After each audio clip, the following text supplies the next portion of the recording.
Bueno, señores, si seguimos en la provincia de Salta, vamos a hablar con un dirigente partidario, digamos, de nuestra provincia, valga la redundancia, para hablar un poquito estábamos hablando ayer y demás, sobre los resultados electorales del balotaje presidencial. Estoy en contacto con Mauro Sabadini, presidente del partido Felicidad, así que los saludamos. Mauro, ¿cómo andá? Gonzalo y Daniel te saludamos desde acá, desde los estudios de FM La Cuerda. Gonzalo, Daniel, un gustazo saludarlos a ustedes, a todo el equipo de Cuarto Oscuro y de FM La Cuerda. Muchas gracias por el contacto y por supuesto extensivo el saludo a la audiencia. Bueno, creemos saber más o menos qué opinás, digamos, o tus sentires de los resultados del pasado domingo, así que te pido una reflexión muy breve al respecto, cosa que después podamos hablar de otras cositas que un poco van hacia adelante, ¿no? En este nuevo escenario. Un poco retomando la última conversación que tuvimos, pocos días después de las PASO, cuando me tomaron un poco en serio y de alguna manera vaticinaba el escenario del balotaje entre Massa y Milei, se llegó con una ventaja compleja para ser revertida. Se hicieron los esfuerzos desde el oficialismo necesarios para tratar de revertir esa suma matemática básica, que eran los 30 puntos de Milei en las generales, más los 23 de Bullrich, y no se logró. Hubo una mayoría importante de argentinos y argentinas que votaron por diferentes razones a Javier Milei, con una clara señal de hartazgo respecto de los modos de conducir el país que nuestro gobierno ha tenido. Y también, de alguna manera, de manera colateral, también en repudio y en rechazo a lo hecho durante el gobierno de Macri, más allá de que hoy sea quizás el factotum del triunfo de Milei. Entonces veo que ese 55% de argentinos y argentinas que se inclinaron por Javier Milei lo hicieron desde un lugar de rechazo a este presente con 150% de inflación, con una dirigencia política que no está a la altura de las circunstancias, no estamos a la altura de las circunstancias, y aparece este outsider con un mensaje increíblemente dañino para las personas. No sé si ustedes tuvieron la oportunidad de escuchar que dijo que no va a haber obra pública. ¿Escucharon esa declaración? Sí, claro. Anunció, confirmó el recorte. La provincia de Salta sacó el 58%. Todo el norte de la provincia de Salta tiene problemas gravísimos de agua, y ganó de manera abrumadora. Un tipo que le dice que no le va a hacer ni un pozo de agua, ni una cloaca. Digo, esto es lo que hay que comprender. Hay que comprender que la comunicación racional, empática entre la dirigencia política y la ciudadanía se diluyó. Hay que repensarla, hay que encontrar mecanismos mediante los cuales la política y la ciudadanía puedan comunicarse con criterios de verosimilitud al menos. Lo que tenemos por delante es un horror. Si hace la mitad de las cosas que dijo que va a hacer, vamos a tener una pobreza estructural por encima del 30%. No una pobreza del 40% medida por ingresos, que es lo que tenemos hoy.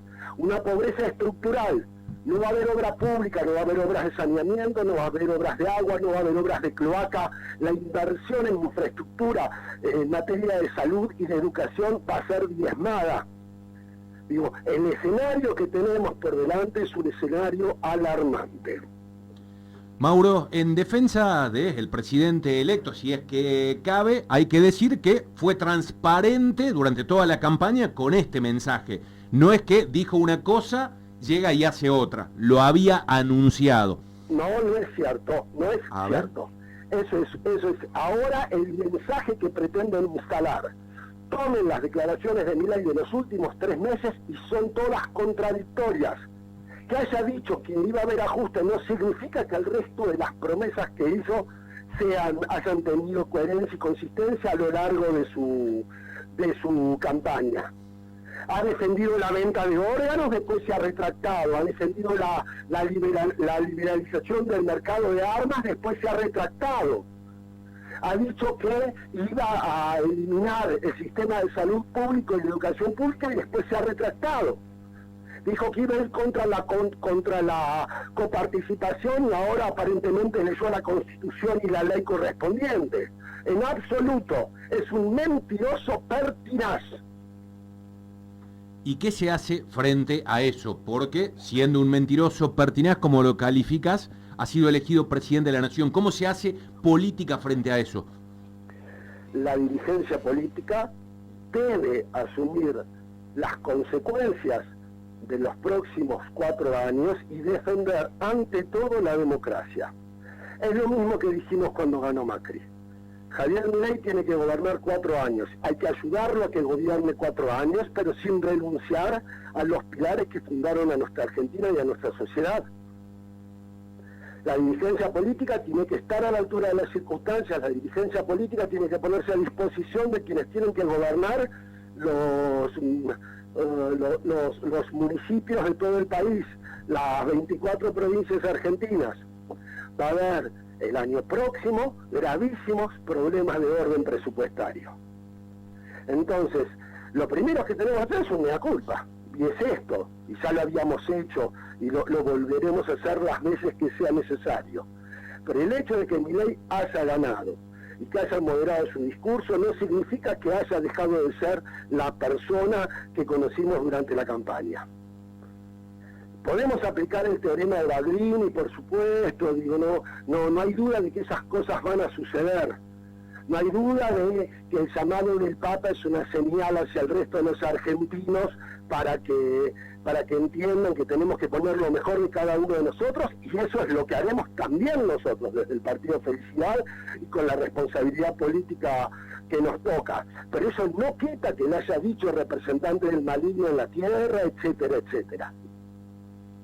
Digo, ahora, hoy escuchaba declaraciones de él y dice, acá se entendió todo, la motosierra porque es el achique del Estado y la reducción del gasto público, la bandera de Israel para que se entienda cuál va a ser mi posicionamiento internacional. Digo, bueno, evidentemente estamos frente a un escenario de mucha complejidad, donde es necesario, en mi opinión, que la Cámara de Senadores de la Nación, que la Cámara de Diputados de la Nación tengan un rol activo de colaboración, pero de control sobre todo.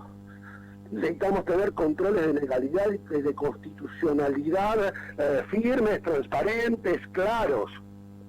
Es importantísimo que los 3 poderes del Estado funcionen como lamentablemente no lo vienen haciendo. Pero quizás el triunfo de Milei invite a la dirigencia política y a los funcionarios del Poder Judicial a llevar adelante sus tareas con mayor rigor. ¿Y cuáles son los límites del respeto obviamente, ¿no? Porque, a ver, hay que respetar la voluntad popular, yo no tengo ninguna duda y meto la mano al fuego por eso, aun cuando creo que la gran cantidad del entorno de Milei no haría lo mismo por la democracia. Pero ¿cuáles son los límites cuando, bueno, dice, no va a haber más obras públicas? Hay 500.000 empleos que dependen de la obra pública en nuestro país. Eso por un lado. Y por otro, cuando dentro de ese entorno, no sé, hay una Victoria Villarroel que habla del rol de las Fuerzas Armadas, hay un Bussi que dice que las Fuerzas Armadas y federales se tienen que preparar para reprimir, para instaurar el orden, y hay un Mauricio Macri que llama a los jóvenes a luchar contra los orcos, ya casi con un tinte paraestatal. ¿Cómo estás viendo eso también? Porque a mí me... La Constitución Nacional.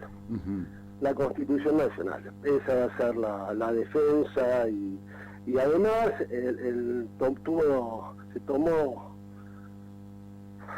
digamos, en su discurso, que tuvimos que esperar 2 horas para que leyera media caricia el día que ganó. Una de las primeras frases que dijo citó... Sí, los argentinos de bien. Eso también, pero no dijo dentro de la ley todo, fuera de la ley nada. Entonces, esa es de todo su discurso la única pequeña luz de esperanza que veo en que será la Constitución la que ordene su mandato y muchas de las cosas que ha dicho y que ha negado y que ha vuelto a decir y que ha vuelto a negar se terminarán ordenando dentro de andariveles constitucionales.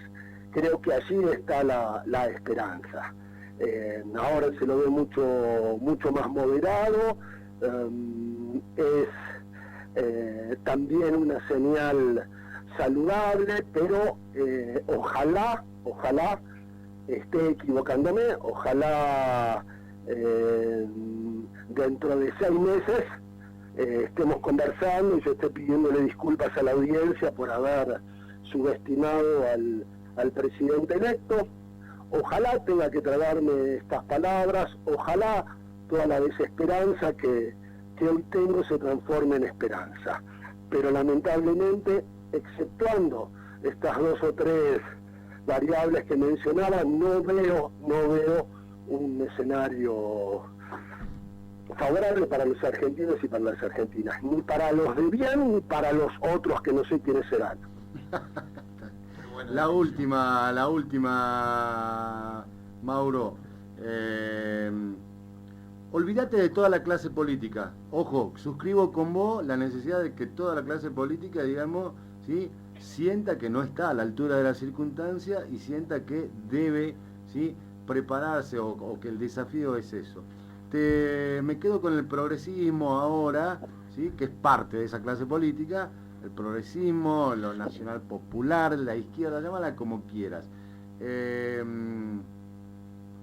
Tengo la sensación de que si no se cambia, todos los que formamos parte de eso somos pieza de museo, hermano. Y no sé si mucha gente que forma parte de este campo es consciente de eso. ¿Qué pensás vos? Pecaré de autorreferencial, pero citaré lo que sucedió al interior de nuestro partido. Nuestro partido se integró en junio a Unión por la Patria, hemos participado de las primarias electas simultáneas obligatorias, hemos militado a toda la lista en todas sus categorías de Unión por la Patria y hemos llegado al balotaje con un compromiso profundo con la fórmula de Sergio Massa y Agustín Rossi. Ahora bien, en los debates internos que hemos tenido, hemos encontrado, para ponerlo en términos de porcentaje, un 15% de la dirigencia de nuestro partido que en el escenario de balotaje puso la renuncia a disposición de las autoridades porque creían que había que acompañar a Javier Milei. Probablemente no por el amor y el sentimiento que sintieran por su figura, sino claramente por el fracaso nuestro. Cuando, imagínense que esto genera un problema al interior de un partido político, tener un 15% que de alguna manera va en contra de lo dispuesto por la asamblea, por el presidente del partido, etcétera. Bueno, el debate que hemos tenido ha sido sumamente fecundo. Ese 15% ha trabajado libremente en la candidatura de Javier Milei, pero eso es lo de menos. Lo más importante es que las respuestas que nos iban dando con confusiones teóricas, de posicionamiento político, no importa eso. La respuesta que nos iban dando de manera categórica y permanente era: estuvimos hablando con nuestros amigos, con nuestras amigas, con nuestros vecinos, con nuestras vecinas. Y es eso lo que hay que hacer para entender lo que está pasando.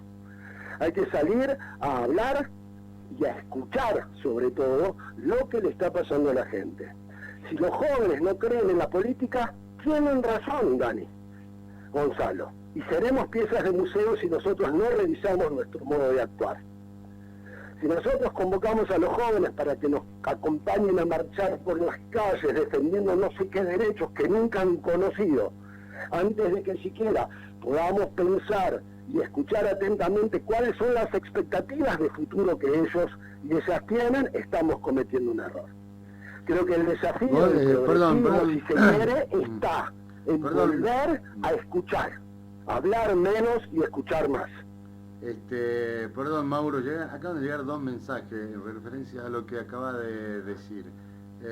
Son medios largos, así que no voy a tratar de sintetizarlo, porque van por el mismo sentido. ¿Cómo no?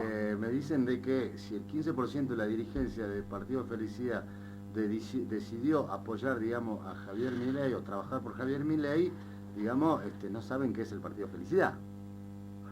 Hay una confusión en términos, por eso hacía referencia que en los debates hubo algunas confusiones respecto del orden de lo político ideológico, si se quiere, de lo doctrinario, etcétera. Digamos, por citar un ejemplo, un dirigente fundador del partido, un dirigente barrial, vecinal, muy querido, con él y su familia, personas muy humildes, con corazones gigantescos, a los gritos, en el buen sentido, diciendo que ellos eran peronistas, porque como bien saben ustedes, Felicidad tiene distintas variantes ideológico-partidarias, y sobre todo la propia, obviamente, pero decía, yo soy peronista, y los que están gobernando ahora no son peronistas. Y había, lo que se le citaba como contraargumento era una frase de Javier Milei, diciendo que donde hay una necesidad no hacen derecho es una falacia, y el verso de la justicia social. Digo, ¿se entiende? Entonces, nosotros hemos caído en un reduccionismo autorreferencial donde consideramos que nuestros interlocutores, nuestros compañeros de militancia, son personas con las cuales podemos dialogar sin tener que repensar y resignificar ningún concepto. Y eso es un error. Siempre se hablaba antiguamente de la formación de cuadros, bueno, probablemente tenga que ver con eso. Pero lo que es innegable es que estas personas, ese 15% al cual las autoridades del partido no les hemos aceptado la renuncia, han votado en sentido contrario al 85% o un poco más del partido, que además es el que ha militado masivamente por Sergio Massa. Hemos sacado solicitadas en los diarios principales, hemos movilizado toda la masa de afiliados y afiliadas, hemos trabajado mucho por la campaña de Sergio Rossi. Pero este dato es importante señalarlo porque tiene que ver con lo que tenemos que reflexionar de aquí adelante. Felicidad va a seguir siendo felicidad siempre. Siempre vamos a seguir comprendiendo que la política es la actividad humana orientada al bien común, que el fin último que persigue es la felicidad del pueblo, de la gente, que aquellas personas que nos volcamos a la política lo tenemos que hacer desde un profundo sentimiento de amor al prójimo, de amor al otro y a la otra, en un acto de entrega, en un acto de servicio. Siempre felicidad va a seguir siendo eso. Quizás algunas personas, como ha sucedido en el pasado, tendrán que revisar su pertenencia, pero lo innegable hoy es que los partidos políticos no somos el continente que nuestros afiliados y afiliadas esperan que seamos. Clarísimo. Mauro, podría seguir hablando mucho tiempo más con vos porque está re interesante, ya seguramente nos vamos a tomar un café y vamos a estar largo y tendido, pero bueno, ahora te tenemos que despedir, viejo, y agradecerte estos minutos con nosotros. Al contrario, Dani, Gonzalo, a ustedes, a todo el equipo de FM La Cuerda, que tengan una hermosa semana, al igual que toda la audiencia.